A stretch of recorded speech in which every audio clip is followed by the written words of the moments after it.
মুসলিমে জনগোষ্ঠী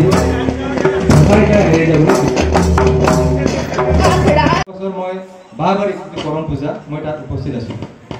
তাৰ মই গোসাইগাঁৱৰ এজন বিদ্যুৎ আপোনালোকৰ ব্যক্তি মই লগ পাইছো তেওঁলোকে তাত গোসাইগাঁৱৰ যেটা আপোনালোকৰ ভাষা এই ভাষাটো তেওঁলোকে এলপি স্কুল ইমপ্লিমেন্ট কৰিছে আপোনালোকৰ সুভাষ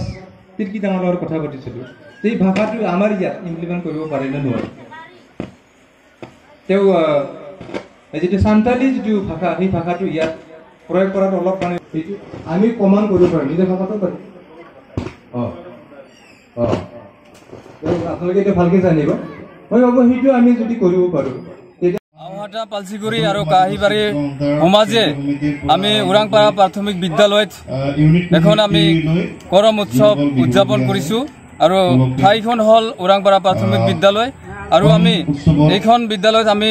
গোটেই বছৰে আৰু প্ৰত্যেক বছৰতে আমি কৰম পূজা উৎসৱ পালন কৰি আহিছো আৰু লগতে আমি অসমৰ যিমান আদিবাসী জনগোষ্ঠী হৈ আমি সকলোকে আমি কৰম উৎসৱৰ শুভেচ্ছা জ্ঞাপন কৰিলো আৰু লগতে আমি এইখন কৰম পূজা আমি বিশেষ কাৰণত আমি উদযাপন কৰো যে নেকি আমি এই পূজাখন হল কৃষিভিত্তিক পূজা আৰু আমি ভাবো আমি যেহেতু কৃষিভিত্তিক মানুহ আৰু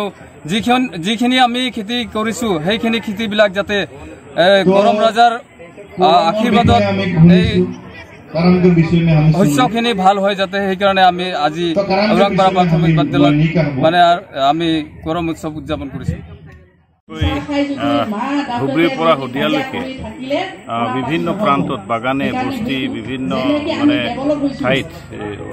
যুগ যুগান্তৰৰ পৰা বসবাস কৰি অহা এই আদিবাসীসকলৰ জাতীয় উৎসৱ কৰম পূজাৰ কাৰণে প্ৰথমবাৰৰ কাৰণে এইবাৰ পেইড হলিডে দিলে গতিকে তাৰ কাৰণে আমি অসমৰ জনপ্ৰিয় মুখ্যমন্ত্ৰী ডক্টৰ হিমন্ত বিশ্ব শৰ্মাক আদিবাসী ৰাইজৰ হৈ আৰু আদিবাসী